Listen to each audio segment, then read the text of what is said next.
Hi everyone, welcome back to my channel. I hope everybody is doing well.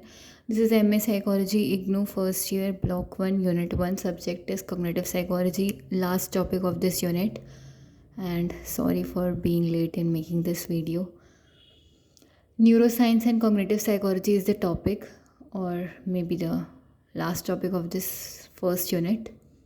मतलब इसके बाद बस sum up है इस यूनिट का और यूनिट 10 क्वेश्चन है वो भी मैं कवर करवा दूँगी, सो डोंट वरी। तो टॉपिक शुरू करते हैं।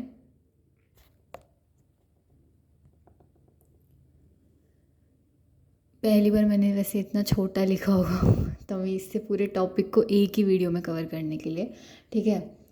तो during early stages of cognitive psychology, जब पहले कॉग्निटिव साइकोलॉजी की बात हो रही थी और इस पर काम हो रहा था, तो शुरू में काफ़ी कम अटेंशन दिया गया फिजियोलॉजिकल साइकोलॉजी को और न्यूरो एनाटॉमी को, यानी कि बेसिकली बायोलॉजिकली ब्रेन कैसे वर्क करता है, ब्रेन कैसे फंक्शनिंग करता है, उस पर काफ़ी कम ध्यान दिया गया। शुरू में उस पर काफ़ी कम अटेंशन पे किया गया कि ब्रेन कैसे वर्क करता है, कैसे उसके फंक्शंस वो परफॉर्म करता है और क्या क्या ब्रेन के ऑर्गन्स जो है वो इम्पोर्टेंट रोल प्ले करते हैं, या फिर ब्रेन में कौन कौन से स्ट्रक्चर रिस्पॉन्सिबल हैं इस कॉग्निशन के लिए या किसी दूसरे टाइप के कॉग्निटिव एक्टिविटी को परफॉर्म करने के लिए, ठीक है। इस चीज़ पे काफ़ी कम ध्यान दिया गया शुरू में। और much of the early information जो है हमारी, मतलब जो भी अब तक की इन्फॉर्मेशन है ब्रेन के ऊपर और उसके फंक्शन के ऊपर, वो कहाँ से आई है हमारे पास। हेड ट्रॉमा जो होते हैं, मतलब जो लोगों को ट्रॉमाज हो जाते हैं, या फिर पोस्ट ट्रॉमेटिक स्ट्रेस डिसऑर्डर नाम का एक डिसऑर्डर होता है, PTSD, उसकी वजह से देखे गए हैं, मतलब लोगों के दिमाग में या फंक्शनिंग में चेंजेस जो कि वॉर्स की वजह से, एक्सीडेंट की वजह से होते हैं। बेसिकली क्या होता है मैं बताती हूँ। वॉर्स और एक्सीडेंट की वजह से इंसान को सदमा और झटका लगता है, वैसे और बाकी चीज़ों की वजह से भी लगता है, बट इनसे काफ़ी ज़्यादा लगता है क्योंकि इसमें they lose their loved ones, मतलब जिनको खोना नहीं चाहते उनको वो खो देते हैं, या ऐसा कुछ हो जाता है उनकी लाइफ में एक्सपीरियंस कि वो उनकी लाइफ से चले जाते हैं या उनकी डेथ हो जाती है, तब जब नहीं होनी चाहिए, ठीक है। और ये कब होता है, जब या तो वॉर वाली सिचुएशन चल रही हो या कोई एक्सीडेंट हो गया, मतलब ऐसी सिचुएशन जिस पे उनका खुद का कंट्रोल नहीं है।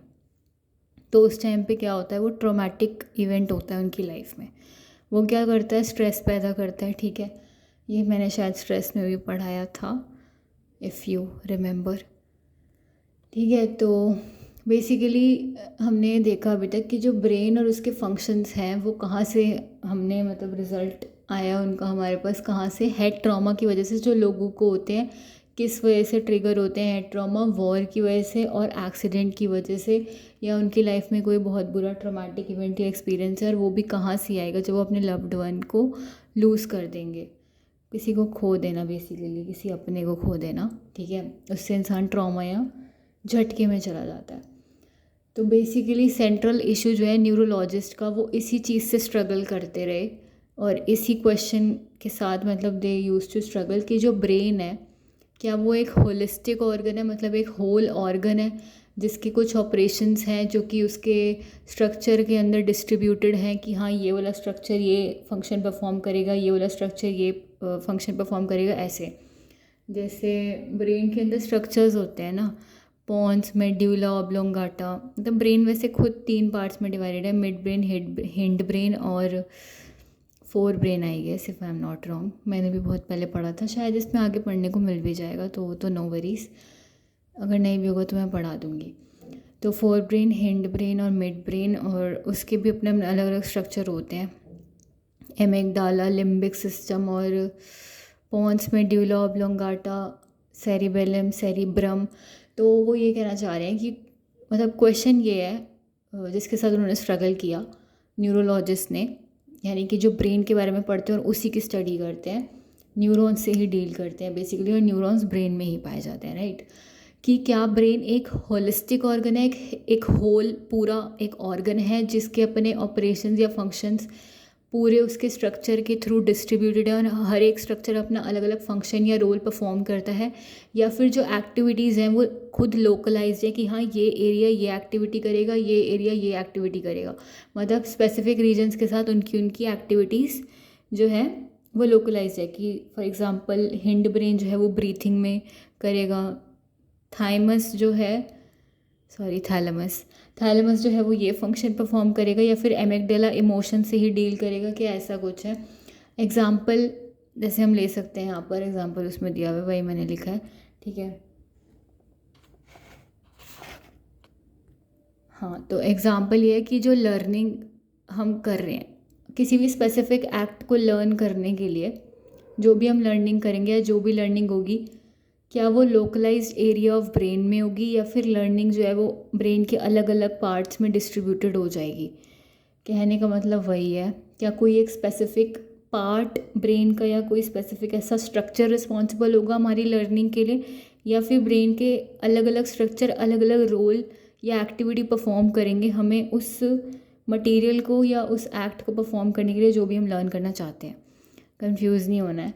Did learning a specific act take place in a localised area of the brain, ठीक है, और was learning distributed throughout many parts of the brain, यानी कि ब्रेन के काफ़ी सारे parts are helping us in learning some material, या फिर ब्रेन में कोई ऐसा एक सिर्फ एक लोकलाइज्ड एरिया है which is actually helping us in learning the things. ये क्वेश्चन है बेसिकली। तो amongst the most prominent scientist, मतलब सबसे ज़्यादा फेमस या जिन्होंने सबसे ज़्यादा काम किया है, जिन्होंने इस इशू के साथ डील करा है या फाइट करा है, वो है कार्ल लैशले 1929। एंड रिसेंटली प्रोग्रेस इस फील्ड में, न्यूरोसाइंस की इस फील्ड में हो चुका है, जो कि स्ट्रक्चरल एस्पेक्ट जो है ब्रेन का उनको भी लेकर चलती है, पेरीफेरल कंपोनेंट्स जो है उनको भी लेकर चलती है, यानी कि ब्रेन में कौन सी स्ट्रक्चर कहाँ पर है उस चीज़ को भी लेकर चल रही है, और फंक्शनल एस्पेक्ट्स को भी लेकर चल रही है कि ब्रेन खुद क्या क्या functions as a whole perform करता है, और उसके स्ट्रक्चर क्या क्या अपने अलग अलग फंक्शंस परफॉर्म करते हैं या किस किस रोल के लिए रिस्पॉन्सिबल हैं। With the beginning of 21st century, तो 21st सेंचुरी के शुरुआत में कॉग्निटिव साइकोलॉजी जो है, कॉग्निटिव साइकोलॉजी ने एक अनदर पैराडिग्म में शिफ्ट किया। अब ये क्या है वो आगे लिखा हुआ है, वो मैं बता देती हूँ। तो बेसिकली सीन ये है कि जो ट्रेडिशनल टॉपिक्स थे ना कॉग्निशन के, जो हम ऑलरेडी देख चुके हैं, perception, memory, language, problem solving thinking या एक्सपेरिमेंटल एनालिसिस के मेथड्स हो गए, वो अभी भी कॉग्निटिव साइकोलॉजी में या कॉग्निटिव साइकोलॉजी के सब्जेक्ट में बेसिकली मेन सेंट्रल है। उनके बिना हम कुछ नहीं पढ़ सकते, वो मेन चीज़ है, ठीक है। परसेप्शन होगा तो मेमोरी बनेगी, लैंग्वेज होगी तो हम चीज़ों को लर्न कर पाएंगे, प्रॉब्लम सॉल्विंग होगी, और थिंकिंग के बिना तो वैसे भी कुछ नहीं हो सकता है। तो वो they are like central to the cognitive theme. और जैसे कि हमें पता है कि जो यूज़ है न्यूरो कॉग्निटिव इमेजरी का, वो प्रॉमिस करता है कि वो मेजर मीन्स बनेगा जिससे हम इन्वेस्टिगेट कर सकते हैं कॉग्निटिव फंक्शंस को इस सेंचुरी में। ओके, तो न्यूरो कॉग्निटिव टेक्निक्स होती हैं कुछ जो कि डेवलप हुई हैं काफ़ी ज़्यादा तेज़ी से पिछले कुछ डिकेड्स में, जिन्होंने हमें अलाउ करा है कि हम और ज़्यादा डीपर लेवल में जाकर और ज़्यादा क्लियरली ब्रेन को और उसके स्ट्रक्चर को देख सकते हैं एंड स्टडी कर सकते हैं with the help of that techniques. और ब्रेन को बिलीव किया गया है as what, that brain is like engine of cognition. Brain के बिना तो कॉग्निशन नहीं हो पाएगा ना, cognition is the process of knowing in short. और ब्रेन ही हमारा थिंकिंग, परसेप्शन, मेमोरी ये सब बनाता है। ब्रेन में ही शॉर्ट टर्म, लॉन्ग टर्म और सेंसरी मेमोरी ये सब बनता है। तो ब्रेन के बिना कुछ नहीं होगा। तो brain is believe to be engine of cognition, ठीक है। ब्रेन से ही like we use to learn और we do creative thinking, language learning, problem solving and everything. Virtually हर एक एरिया जो है कॉग्निशन का, उसको इन्वेस्टिगेट किया गया है न्यूरो कॉग्निटिव टेक्निक्स के माध्यम से, उनकी मदद से। टेक्निक्स हैं क्या? Magnetic resonance imaging, MRI, PET की फुल फॉर्म मेरे को यार अभी तो नहीं पता है।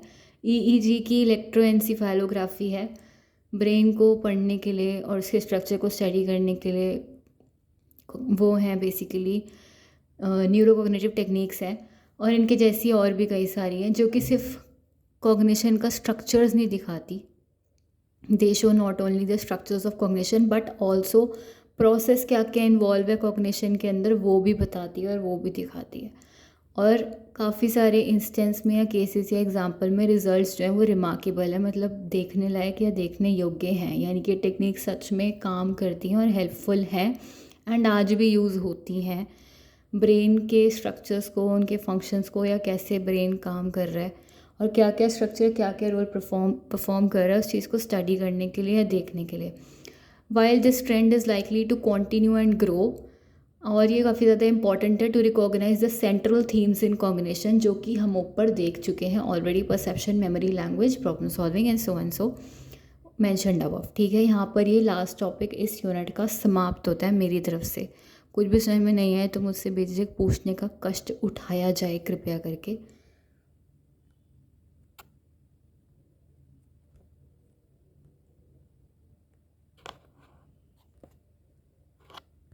हाँ, otherwise I will sum up this unit in next video and I'll cover up the unit end questions as well। इस टॉपिक को शॉर्ट में रिवाइज कर लेते हैं। तो बेसिकली लास्ट टॉपिक है कॉग्निटिव साइकोलॉजी की यूनिट 1 का, neuro science and cognitive psychology is the name of the topic. Cognitive psychology के शुरू के स्टेजेस में बिल्कुल भी अटेंशन पे नहीं किया गया, बिल्कुल भी ध्यान नहीं दिया गया इस चीज़ पे कि न्यूरो एनाटॉमी भी कुछ होता है या फिजियोलॉजिकल साइकोलॉजी भी होती है कुछ। लेकिन जितनी भी अर्ली इन्फॉर्मेशन थी ब्रेन के ऊपर, उसके फंक्शंस के ऊपर, वो हेड ट्रॉमास की वजह से आई है। हेड ट्रॉमा किस चीज़ से वजह से कॉज या फिर इनकर और यू कैन से ट्रिगर या प्रवोक होते हैं। वॉर की सिचुएशंस में, एक्सीडेंट्स के दौरान, उस टाइम पे हेड ट्रॉमा कॉज होता है, वो मैंने अच्छे से समझाया है। सेंट्रल इशू जो था न्यूरोलॉजिस्ट का, वो इसी क्वेश्चन के साथ स्ट्रगल कर रहे थे कि ब्रेन क्या एक होलिस्टिक ऑर्गन है या फिर उसके ऑपरेशंस जो हैं वो डिस्ट्रीब्यूटेड हैं थ्रू आउट इट्स इंफ्रास्ट्रक्चर, और वेदर एक्टिविटीज़ जो हैं वो लोकलाइज्ड होंगी या स्पेसिफिक रीजन्स के साथ जुड़ी होंगी। एग्जाम्पल के द्वारा भी समझ सकते हैं कि जो लर्निंग हम कर रहे हैं किसी भी स्पेसिफिक एक्ट के लिए, क्या वो लोकलाइज्ड एरिया जो होगा ब्रेन का सिर्फ उसमें होगी, या फिर लर्निंग जो है वो through out many parts of the brain में फैली होगी या स्प्रेड या डिस्ट्रीब्यूटेड बांटी गई होगी। काफ़ी सारे ब्रेन के जो स्ट्रक्चर हैं वो उसमें इंपॉर्टेंट रोल प्ले कर रहे हैं या फिर सिर्फ एक लोकलाइज एरिया है।